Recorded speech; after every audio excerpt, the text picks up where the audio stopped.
Bonjour à tous. Alors aujourd'hui, on va voir quelque chose de relativement simple, mais qui est quand même nécessaire comparé aux tâches qui nous attendent dans le projet Côte d'Azur. Donc, pour générer des bâtiments plutôt réalistes en gardant un nombre très réduit de polygones, on va devoir jouer avec des textures.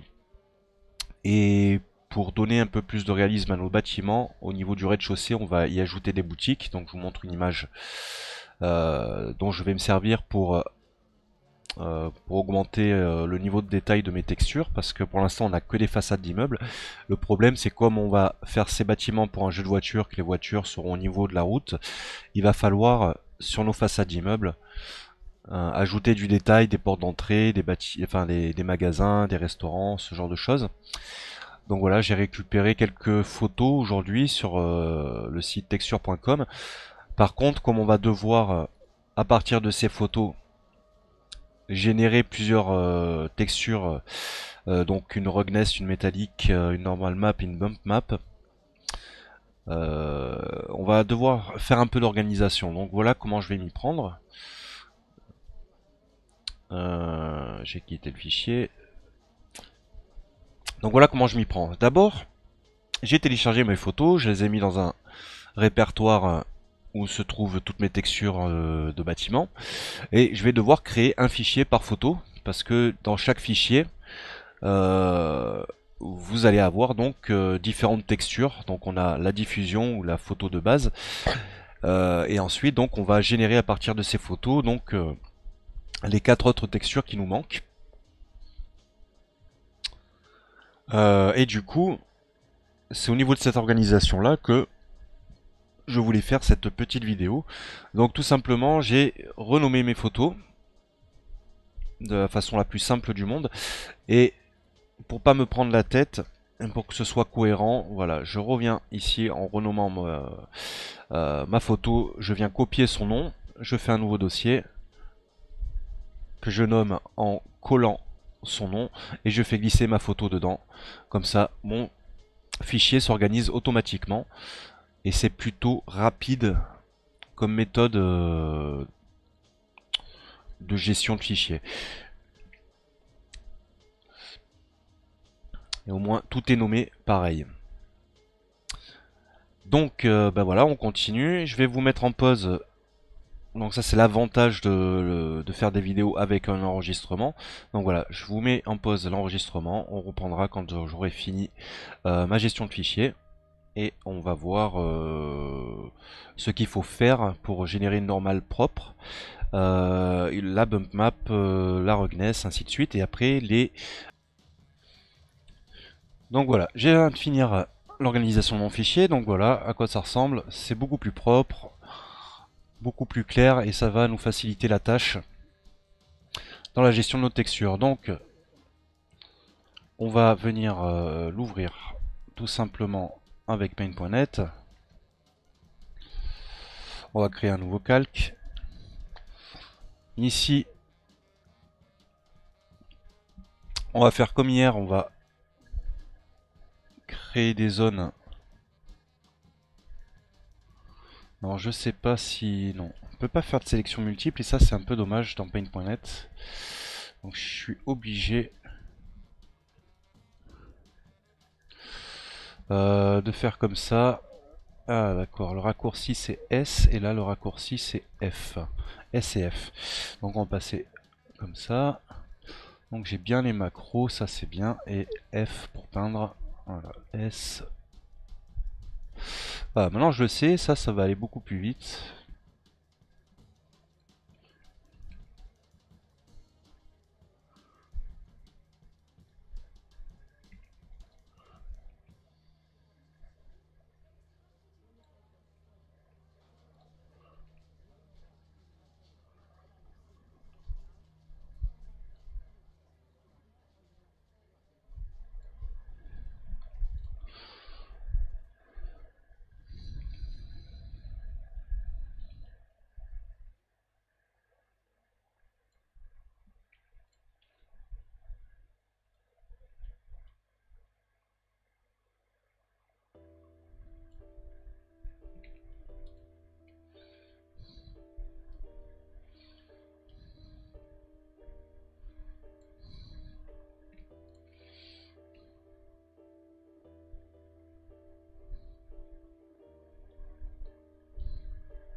Voilà. Donc si on cache ça, on fait ça. Alors du coup c'est quoi ça? 4 fois S. Bon, ça pour l'instant on s'en fout un peu. Tac, et on va peindre ça en blanc. Voilà, et... Non, c'est bon. Du coup, voilà, on a notre gneiss. On va pouvoir...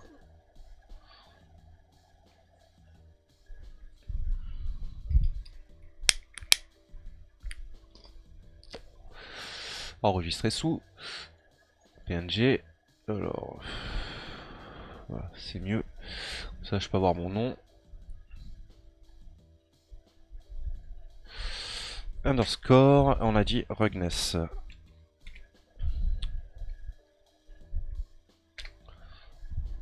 Ok.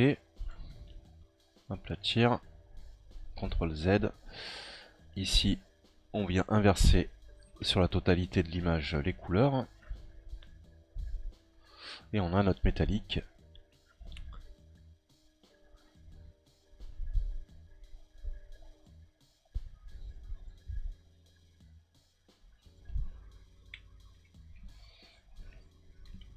Alors j'aime bien mettre une majuscule ici. Voilà. Aplatir, ok. Du coup, maintenant que l'on a ça, on va préparer notre bump map. Alors la bump map c'est simple. On va sélectionner. On va réinverser la couleur par contre avant. Non pas ici. Voilà, du coup ça me fait quelque chose de bizarre. Ici on vient réinverser les couleurs. On va faire passer le calque en dessous. On va cacher celle-ci. On va sélectionner notre noir avec la baguette magique mage. Et voilà, ça me sélectionne tout ce qui est en noir. On va inverser la sélection. On va... on n'est pas obligé de faire ça. On n'est pas obligé de faire ça. Dans le sens où... donc on va juste sélectionner donc le noir. On va repasser sur notre image de base et on va faire un X. Voilà, et là on a une bump map. Donc ici, on vient fusionner les calques. Donc c'est F ou CTRL M, il me semble. CTRL M, c'est bien ça. Donc on fait un CTRL M. On va enregistrer sous et on va l'appeler bump.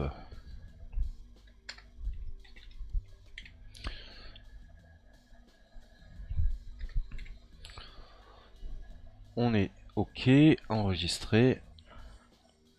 OK.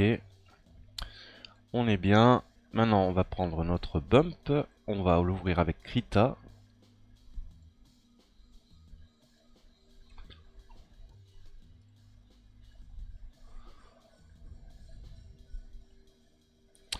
Nous voilà sous Krita. On va faire un filtre ajusté désaturé. Là, on va regarder max, moyenne, luminosité, luminosité, luminosité. On va le laisser comme ça avec un gris un peu neutre. On va faire OK. On va l'enregistrer sous bump. On enregistre. Oui. Et à partir de cette bump, on vient ici dans filtre, d'exception des bords, A to normal. Et on a notre façade prête à l'emploi. Et voilà. Donc on a fait notre premier matériau de façade. Et donc j'ai pas enregistré ma normale du coup. On fait enregistrer sous ou exporter, c'est quasiment pareil. Et donc ici on veut qu'elle s'appelle NOR comme normal. Voilà. on enregistre. Ok. Alors la différence entre le PNG et le JPEG, pour ceux qui ne connaissent pas la différence, c'est essentiellement une question de poids de l'image. C'est-à-dire que le PNG est beaucoup plus lourd, alors que le JPEG, lui, est beaucoup plus léger en termes de stockage sur votre disque dur. Et donc, le poids d'un JPEG et d'un PNG, si vous créez une scène dans Blender que avec des PNG alors qu'il n'y a pas forcément de nécessité d'utiliser du PNG, vous allez plus vite saturer votre mémoire graphique parce que les images pèsent beaucoup plus lourd et donc comme Blender et beaucoup de logiciels de 3D stockent les images dans la mémoire vidéo de votre carte graphique, je vous conseille d'utiliser du JPEG quand vous n'avez pas besoin d'utiliser un quatrième canal pour l'alpha. Alors après, le PNG sera utilisé souvent pour créer des images multicanaux. C'est-à-dire que sur une image en sRGB, vous allez pouvoir utiliser 4 canaux de couleurs différents. Et plutôt que d'utiliser 4 images pour créer un matériel en PBR, vous allez pouvoir utiliser une seule image avec 4 canaux et chaque canal de couleur va correspondre à, par exemple, un canal pour l'ambient occlusion, le deuxième canal pour la roughness, le troisième canal pour la métallique, et ainsi de suite, ce qui vous permet d'optimiser la ressource de vidéo pour vos textures. Voilà, on verra ça plus tard. Pour l'instant, je crée mes textures comme ça. Et puis on verra par la suite comment optimiser les ressources graphiques de nos assets. Donc voilà, on a un premier matériel qui est prêt. Alors ce bump là, on peut le supprimer. On a nos 5 textures, c'est ce qu'il nous faut. Donc voilà, donc après, ben, il faudrait faire la même chose avec toutes les textures. Je vais faire juste la deuxième pour ceux qui ont eu du mal à suivre la première étape. Donc le but, pour rappel, de faire cette texture de préparation, c'est essentiellement pour améliorer au niveau des vitres votre normal map, parce que vous avez vu que Krita ou GIMP peut le faire aussi avec un add-on. Photoshop le fait. Enfin, on peut générer des normal maps à partir de photos. Le problème, c'est qu'il faut préparer le terrain, surtout sur des surfaces lisses et brillantes comme le vert, pour éviter d'avoir des incohérences sur vos normal maps. Alors, je vais passer en noir, ça sera mieux.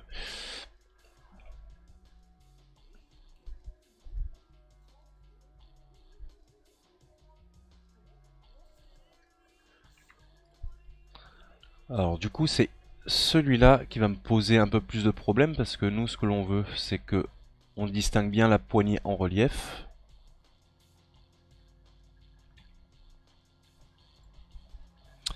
Donc bah, la sélection est un peu moins simple sur cette image. On va même un peu zoomer.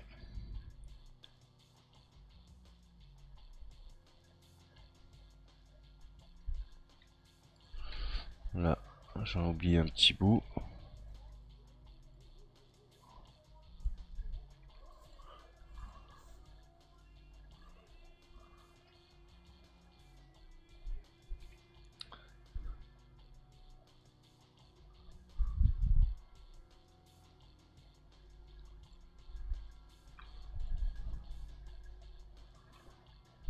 On va le prendre à partir d'ici.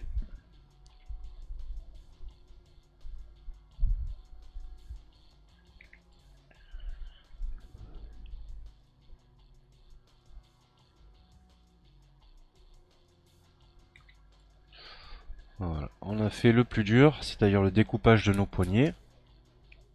Maintenant, ça va aller beaucoup plus vite puisque c'est des simples rectangles.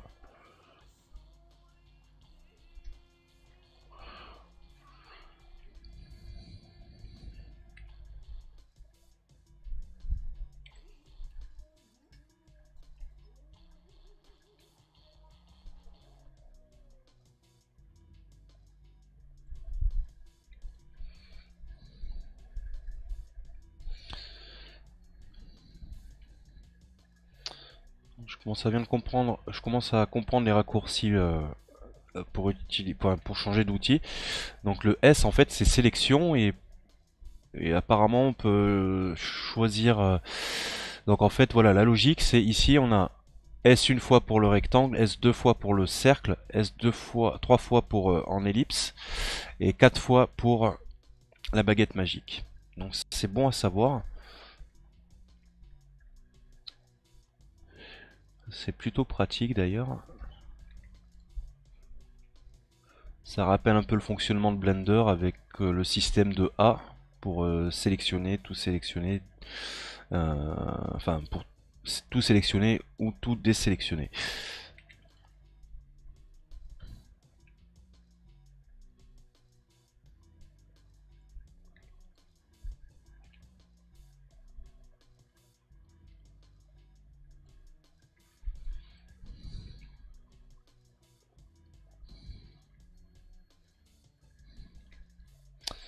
Voilà, on a préparé notre bump. Enfin, on a préparé à la fois notre bump, notre métallique et notre roughness. Par contre, on va aller un peu plus loin cette fois-ci, en faisant en sorte qu'ici, on ait un intermédiaire. C'est-à-dire qu'on ait un reflet légèrement différent.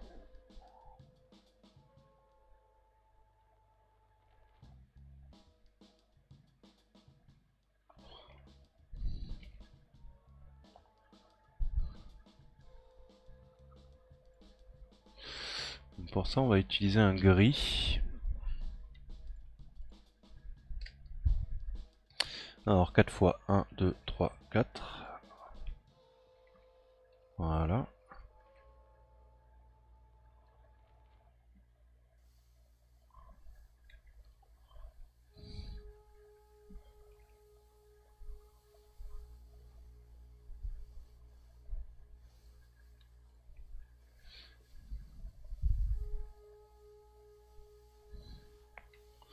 Ok, donc là, hop là.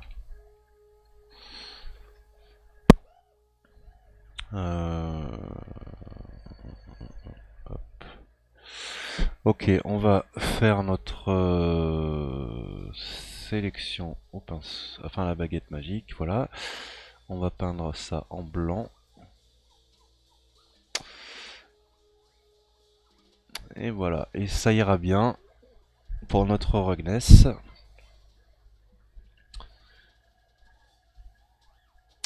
Donc on est bon, on va aller enregistrer sous. On va appeler ça underscore rug. Ok, platir. CTRL Z. J'étais pas forcément obligé, mais bon.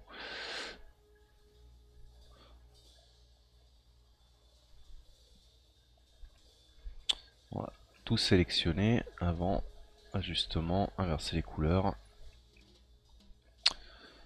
Fichier, enregistrer sous,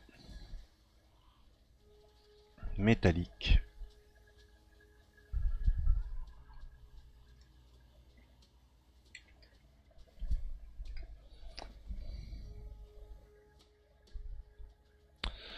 On est ok.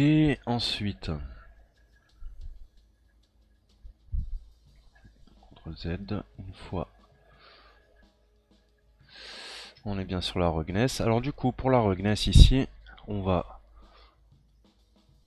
aller un peu plus loin que d'habitude, c'est-à-dire qu'on va repeindre en noir. Hop là. CTRL Z. On va repeindre en noir ici, puisqu'on veut que ce soit quand même au même niveau. On va sélectionner avec la baguette magique le noir. On vient sur cette photo ici. On peut la passer au-dessus. On fait un CTRL X. Et on a notre bump map qui est prête à être désaturée. On est bon. On fait un CTRL M. Enregistrer sous.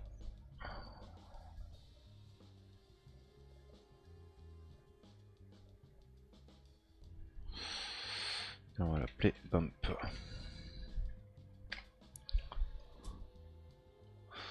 On est OK. On va ouvrir le bump avec Krita.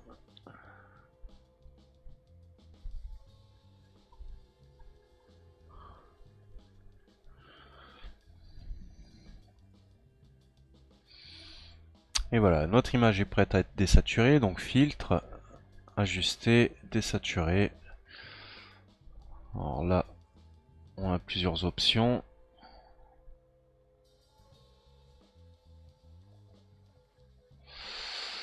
Je dirais qu'en max, c'est pas trop mal. Bien ressortir les jointures de porte, donc ouais, ça me va. Donc ça, on l'enregistre. Enfin, du moins, on va écraser notre bump qui est en couleur pour qu'elle soit en noir et blanc. Oui. Et maintenant, filtre, détection des bords, aid to normal map, et on a notre normal map qui est propre. Pourrait être plus propre que ça, mais bon, pour l'instant, c'est quand même correct. Enregistrer sous underscore NOR. Ok. Alors maintenant, on va passer sous Blender et je vais vous montrer pourquoi j'ai fait tout ça. Voilà, juste supprimer ce petit tampon. Et on va fermer Krita. On va fermer Paint.net. Et voilà. Et donc, on a tout ce qu'il faut. On peut ouvrir Blender. Et on va aller sur le New Feature 2.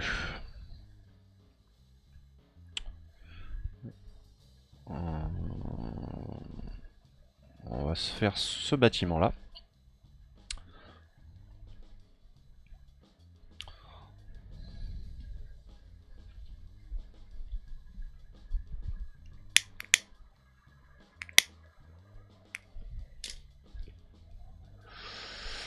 Alors, hier soir, pour ceux qui n'ont pas suivi, j'ai pris les bâtiments qui sont générés par OpenStreetMap et j'ai fait un séparé par connexion. C'est-à-dire que chaque bâtiment est isolé maintenant, indépendamment des uns des autres, plutôt que d'être un seul bloc. L'avantage de faire ça, ça va être d'optimiser nos textures. Et pour optimiser un maximum les textures, ce que l'on va faire, déjà c'est dupliquer. Alors peut-être pas le toit, on va prendre le toit et on va faire séparer, sélection. Parce que le toit, pour l'instant, on s'en fout. Nous, ce qu'on veut, c'est vraiment les murs de nos bâtiments. On va dupliquer ce bâtiment. On va lui créer... Alors, on va déjà le renommer. Alors, c'est pas 2, c'est F2 plutôt. Alors, on va l'appeler bâtiment test. Bat underscore. Hop là. Underscore, on a dit test. Texture paint, par exemple.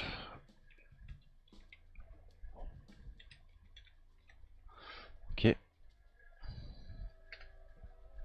Et on va prendre le premier. Et on va aussi le renommer bat primaire. Bat test, donc primaire.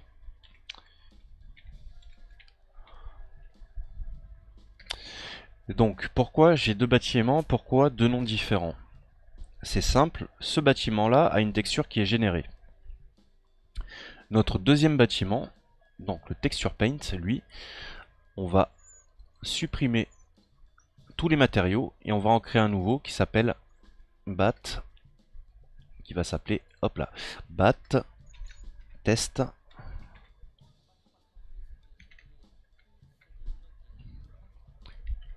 underscore final. C'est-à-dire ça sera l'asset pour le jeu vidéo. Ce bâtiment là, cet objet qui n'a pas de texture pour l'instant, va être notre bâtiment final, c'est-à-dire l'asset qui va être exporté donc dans un moteur de jeu comme Unreal Engine, Unity ou le moteur de votre choix. Pourquoi faire ça? C'est tout simplement parce que, alors je suis bien sur le Texture Paint, ici on va passer en mode édition. On va tout sélectionner les faces, on va faire un U et on va faire un Unwrap. Alors avant de faire un Unwrap d'ailleurs, on va faire un Maxim. C'est-à-dire que chaque face de ce bâtiment sera indépendante les unes des autres, ce qui va faciliter la texture et l'optimisation que les faces de ce bâtiment vont prendre sur le dépliage de notre UV. Et c'est très important de faire ça pour avoir un maximum de détails au final et pour éviter de perdre en qualité. Donc une fois qu'on a fait nos sims, là on va pouvoir faire un unwrap. On va regarder dans les UV ce que nous donne ce dépliage d'UV. Donc c'est plutôt bien. On a les murs qui sont voilà, qui sont bien. Donc après la qualité de votre image sera tout simplement en proportion de la résolution de l'image que vous allez donner à votre texture. Donc on va travailler en 4096 en 4K si vous préférez. Voilà. Donc une fois qu'on a ça, on va devoir créer ici un petit espace de travail.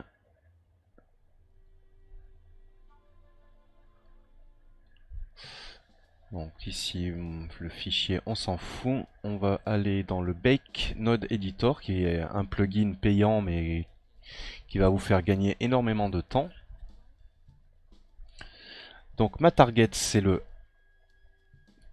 Bat Test Texture Paint, c'est ma cible, et ma source c'est le Bat Test primaire. Alors maintenant il faut regarder dans nos bâtiments parce qu'on a plusieurs UV. Et sur mon bâtiment final, je veux un seul UV. Hop. Donc le Texture Paint, le primaire, Texture Paint. Le Texture Paint ici dans les UV, on va aller supprimer le deuxième qui est à la fois caché et dont on ne se sert pas. Ici on va choisir donc sur la target l'UV qui correspond. Si vous avez renommé vos UV, c'est quand même bien pratique. Et ici on va choisir aussi le façade parce que le claying on ne s'en sert pas. D'ailleurs on pourrait même l'effacer mais pour l'instant on va éviter. Donc voilà, on a paramétré notre objet. Ici on va travailler uniquement sur du PBR. Donc on veut l'albédo. On va choisir le fichier de sortie, là où va être stocké le résultat du calcul de nos textures. Et donc on va faire un nouveau dossier par exemple, ça aide. On va l'appeler bat test texture paint. Voilà. On va aller là-dedans. On fait accept. Et maintenant, on va renommer les images. Donc ça va être pareil, hein, bat hop, texture bat test texture paint. Ok. Donc underscore, et donc ici ça va être la diffuse ou l'albédo comme vous voulez, vous le renommez comme vous le souhaitez. On va dupliquer ces deux nœuds, donc Shift D. Ici on va vouloir la métallique, donc ici on va changer le nom diff par métallique. On va connecter le mesh ici à mesh. On resélectionne, on reduplique, on va vouloir la roughness qui se trouve ici. Ici, c'est pareil, on va remplacer le met par Rugness. Ok. On n'oublie pas de connecter notre mèche à l'entrée mèche du pass. On va redupliquer encore une dernière fois.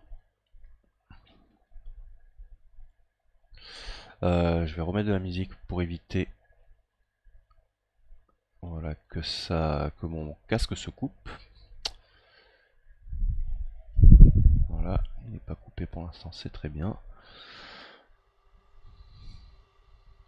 Donc je disais, on a redupliqué encore une fois. Cette fois, on veut la normale. Normale texture. Ici, on va changer rug par normal. Et on va encore une fois connecter notre mèche d'entrée à notre mèche sortie pour qu'ils comprennent bien ce qu'il doit faire. Alors le problème, c'est que comme on a une bump et que la bump n'est pas encore gérée, peut-être ailleurs. On va regarder dans les nœuds de Blender. On est transmission, émission, Rugness, UV. Alors non. Et dans le PBR, j'ai pas de bump.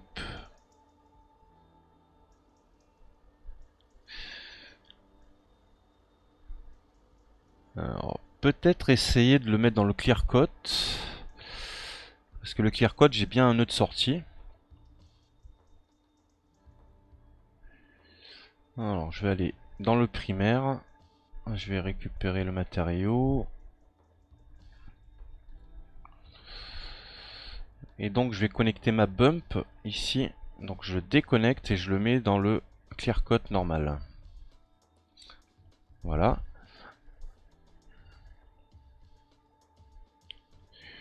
Et donc ici, je vais choisir mon clear coat normal. Et ici, je vais l'appeler bump.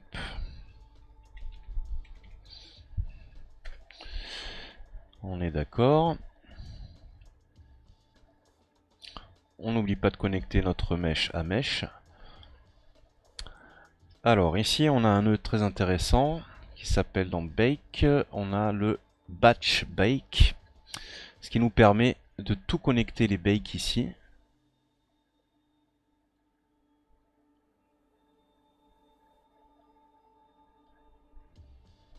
Voilà, une fois que ça c'est paramétré, on va faire une sauvegarde avant de baker. Donc on a deux options pour baker nos images. Soit on vient ici, indépendamment, baker chaque texture une à une. Soit, si on est sûr de notre coup, on appuie sur Bake All et là, on a un petit message avant de baker, batch ready to bake, see console to progress information and warning. On est OK. Et là, il va m'enchaîner les 5 textures une à une normalement. Alors pourquoi il me fait un failed? Alors ça c'est quand même étrange. C'est peut-être...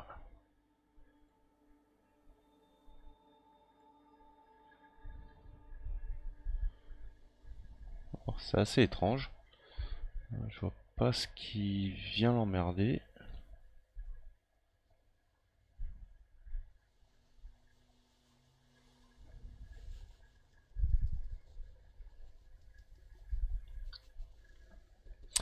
C'est assez étrange. Pourquoi?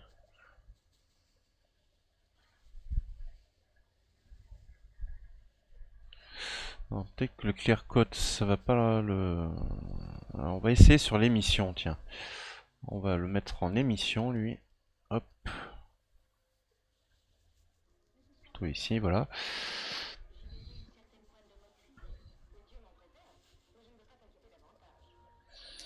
Et donc lui, on va partir sur émission. Ici. On va retenter.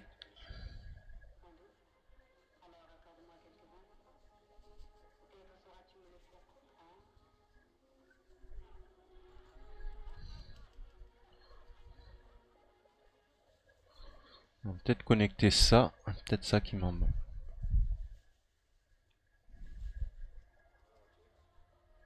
Ouais, c'est bien. Ah non.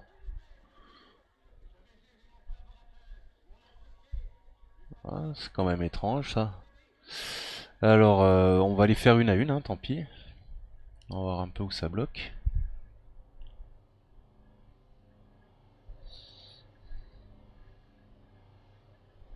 Donc la diffuse, on est bon.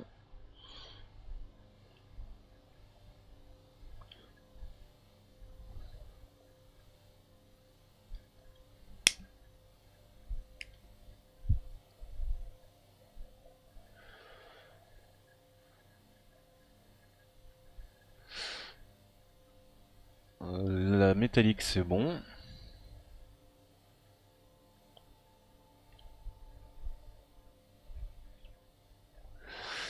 La Rogness, c'est bon.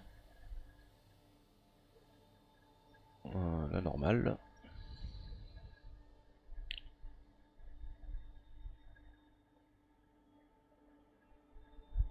La normale, c'est bon.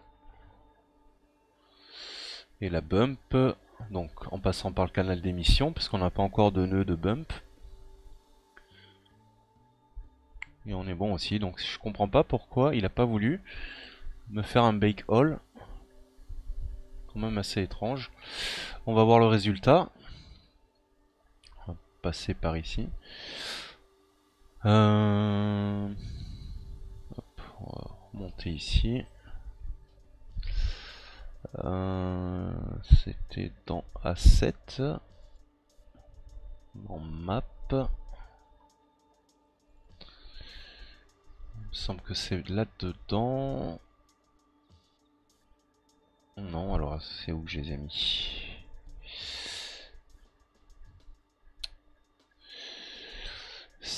3D-A7 City Bat.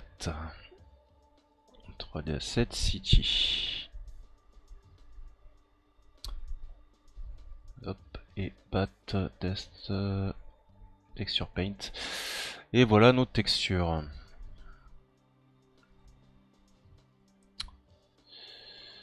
On est ok, donc maintenant on va voir ce que ça donne sur notre bâtiment.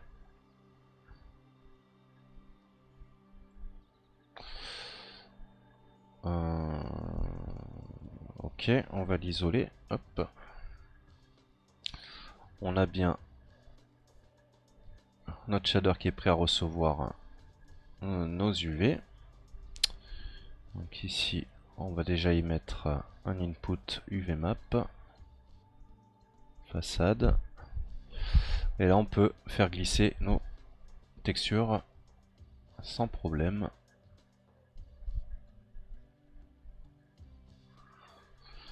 Alors,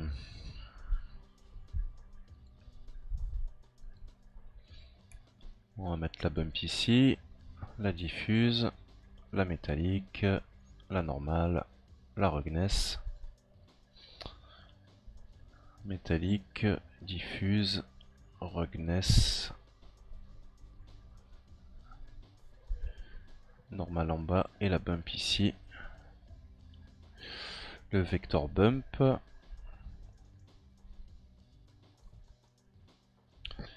Donc normal en XYZ, la bump en noir et blanc, la roughness en noir et blanc et la métallique en noir et blanc. Ça c'est bon, on connecte nos UV.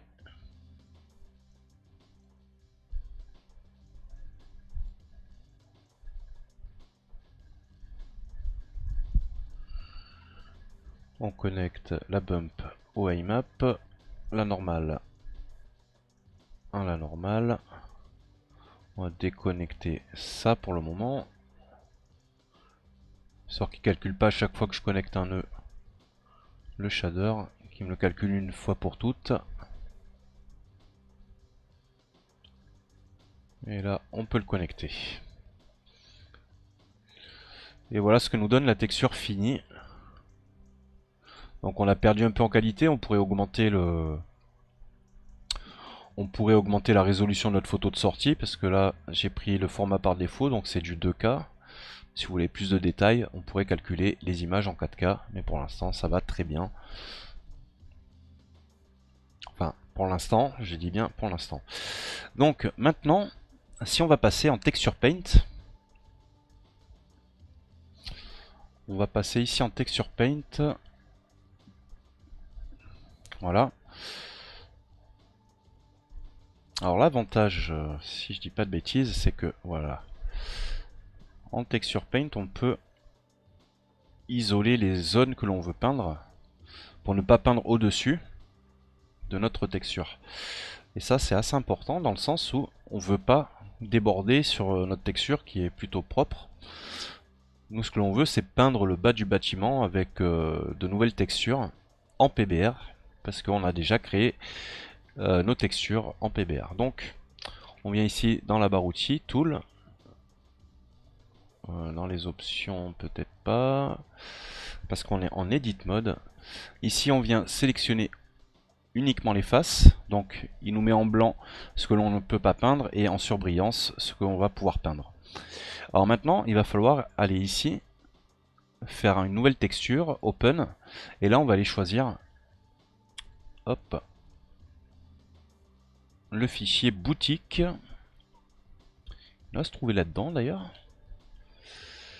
Building, building, building. Alors j'ai mis ça où? Peut-être un peu plus au-dessus. Boutique, elles sont là. Donc voilà, on a celui-ci qui est prêt. Donc on va d'abord commencer par la couleur. Ici on va se mettre en stencil et on va bien vérifier qu'on est bien sur le bon calque. C'est-à-dire que vous voyez qu'on a nos 5 textures. Et ce que l'on veut, c'est que chaque stencil que l'on va mettre corresponde bien à chaque fois à la bonne texture. Donc ici on va un petit peu augmenter pour bien voir le nom de la photo sur laquelle on va écraser avec un nouveau tampon. Ici on va venir dans texture et on va choisir le stencil. Et c'est là, hop, que l'on va pouvoir s'amuser.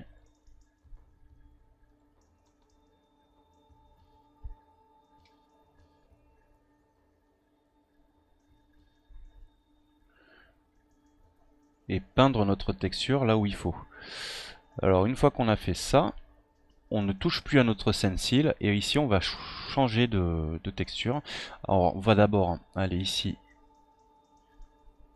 Hop, on va gagner un peu plus d'espace là. Du coup, il va falloir repeindre par-dessus.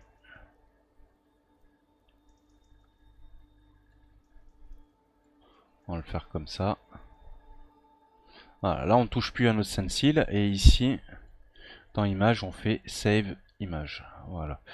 On peut changer de calque et on peut ici changer de filtre. Donc on va faire la bump. On fait accepter. Ici on va choisir donc la bump. Ici on a bien la bump. On peint par dessus.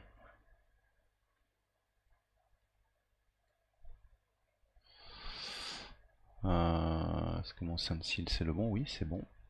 Donc on a la bump, on vient enregistrer notre image. Save.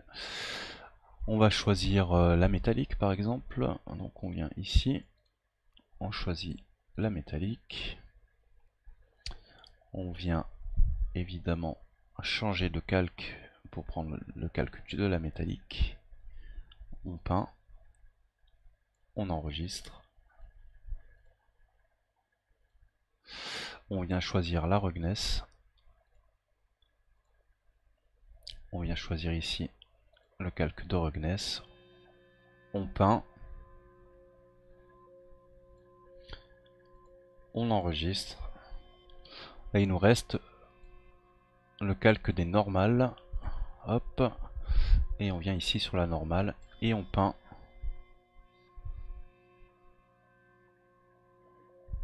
Et on enregistre. Et là on peut regarder le résultat de notre texture. Avec donc de la réflexion. Avec une normale qui est plutôt correcte. Puisque vous voyez que la réflexion réagit bien par rapport à notre vitrine. Et voilà ce qu'il y avait d'intéressant à comprendre aujourd'hui dans cette petite vidéo. pour personnaliser vos bâtiments au niveau du rez-de-chaussée. Donc maintenant, on va faire la même chose avec la deuxième texture que l'on a créée. Donc on revient sur notre calque diffuse. Ici on vient choisir notre AB. On prend notre diffusion. On va venir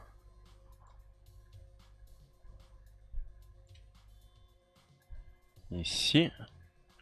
On peint. On enregistre l'image. On va choisir la bump. Hop, on revient en arrière, on fait un CTRL S, puisque j'ai pas changé de calque. D'abord on change de calque. Hop, on enregistre l'image.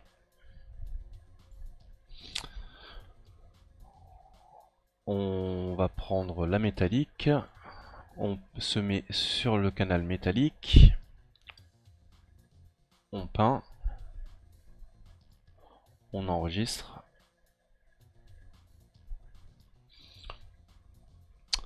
On vient choisir notre roughness.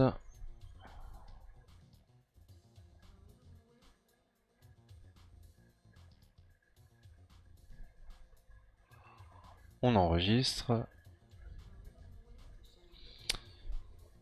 Et notre dernier, la normal map, qui va vraiment faire ressortir tout ce que l'on vient de faire.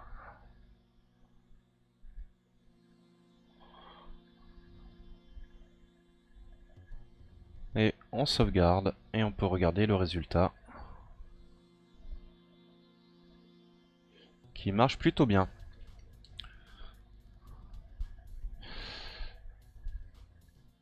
Donc voilà, pour l'instant c'est le meilleur workflow que j'ai trouvé pour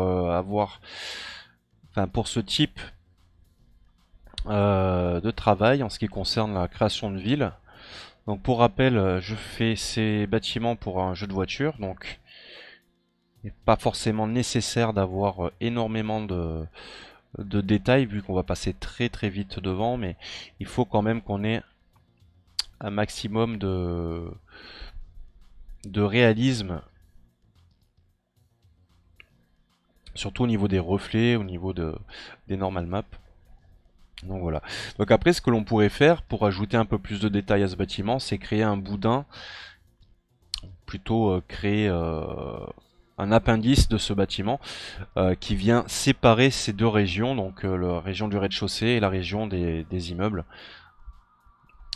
pour avoir un peu plus de relief au niveau du bâtiment, pour cacher un petit peu ces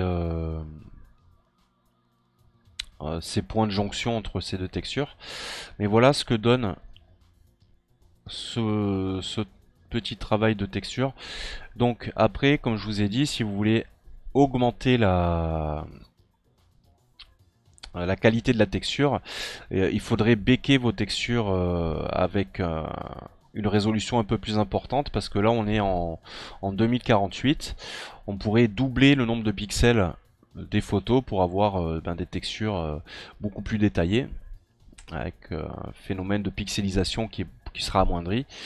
Vous pouvez monter jusqu'à 8K. Après au-dessus, je vous le déconseille parce que ça va tout de suite être trop important en termes de stockage. Parce que pour rappel, on a 5 textures pour ce shader. Donc voilà, si on revient en layout et qu'on repasse en mode objet,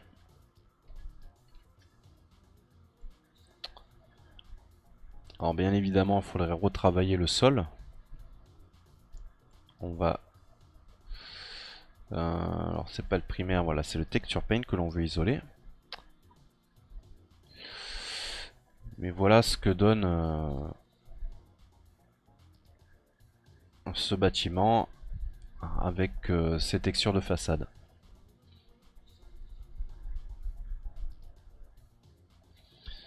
Donc voilà, bah écoutez, je vais arrêter cette vidéo ici. Vous avez vu le workflow complet du coup. J'espère que ça vous inspirera pour améliorer vos scènes de ville. Et voilà, que ça vous aura donné des idées. N'hésitez pas à partager les vôtres. En tout cas, voilà. Moi, c'est la méthode que je vais utiliser pour améliorer mes bâtiments et créer les bâtiments du mode pour le simulateur auto pour lequel je crée ces assets et pour lequel je me suis penché un petit peu sur des solutions voilà, qui pour l'instant me satisfait. Après, bien évidemment, il faudra améliorer la résolution des textures, mais pour l'instant, on va se contenter de faire des essais comme ça, regarder le résultat et euh, on va optimiser la résolution pour avoir un rendu beaucoup plus propre que ça. Voilà. Mais pour l'instant, on va se contenter de ça. C'était pour l'exemple et j'espère vraiment que ça vous aidera à avancer dans vos projets qui sont similaires aux miens, puisque voilà, c'est pour répondre un petit peu à vos questions en ce qui concerne un workflow pour créer des villes via via les plugins OpenStreetMap et pour pouvoir se passer aussi de la photogrammétrie parce que pour l'instant la photogrammétrie c'est pas quelque chose qui est vraiment exploitable pour du jeu vidéo, c'est vraiment trop de boulot pour une seule personne donc ou alors il faut avoir vraiment du matos qui coûte très cher et des logiciels qui commencent aussi à coûter donc faut compter 2-3 000 euros pour avoir un bon drone sans compter les autorisations de la mairie pour pouvoir voler en ville. Et ensuite, il faut des logiciels qui coûtent environ 2000 euros pour faire de la photogrammétrie professionnelle et exploitable dans du jeu vidéo. Donc voilà. Pour l'instant, on n'a pas vraiment d'amélioration en ce qui concerne un workflow basé sur la photogrammétrie. Donc voilà la solution que j'ai pour laquelle j'ai opté.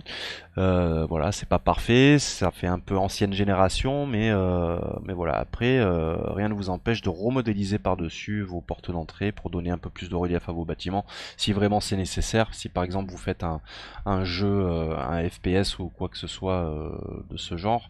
Après voilà, tout dépend le contexte de votre jeu. Après, si vous faites du SimCity, si vous faites, tout dépend voilà vraiment le contexte du jeu.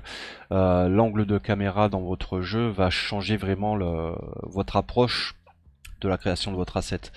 Mais voilà, pour un jeu de voiture où les bâtiments seront quand même assez distants, parce que là il va y avoir quand même le trottoir, il va y avoir des objets devant les trottoirs, enfin voilà, il y aura du mobilier urbain, donc il y aura beaucoup de choses qui vont un petit peu cacher la misère de ces assets. Donc voilà, c'est pour ça que je me prends pas non plus la tête que ça. Ce que je veux, c'est qu'il y ait de la réflexion sur mes vitres, pour que quand même il y ait un certain réalisme, bien travailler sur la bump map et la normal map pour avoir un maximum de relief, même si c'est des bâtiments en low poly. Et ensuite, voilà, avoir une grande variété voilà, de textures différentes pour des magasins, des portes d'entrée, ainsi de suite, pour pouvoir vraiment créer une variation visuelle au niveau de mes bâtiments. Voilà. Voilà, je vais finir sur ce point-là. J'espère vraiment que ça vous aide pour vos projets. Et puis n'hésitez pas à me dire si vous avez d'autres méthodes plus rapides ou d'autres méthodes qui ressembleraient à la mienne ou qui s'y en approchent. Et sur ce, ben voilà, je vous souhaite une très bonne journée et je vous dis à bientôt pour l'évolution de ce projet. Allez, n'hésitez pas à mettre un petit pouce et n'hésitez pas à faire des commentaires, c'est fait pour ça et ça me ferait vraiment plaisir, ça me motiverait à aller plus loin dans mes recherches et de vous les partager. Voilà, en tout cas ma chaîne est faite pour ça. Et voilà, allez, je vous dis à bientôt et bonne fin de journée pour vous. En tout cas, voilà, il est 1h de l'après-midi et je vais aller faire un tour en ville. Je vais essayer de faire des tests quand même de photogrammétrie. Et je vous partagerai donc les résultats voilà, suite à mes tentatives de photogrammétrie. Voilà, allez, à bientôt et bon courage pour la suite pour vos projets.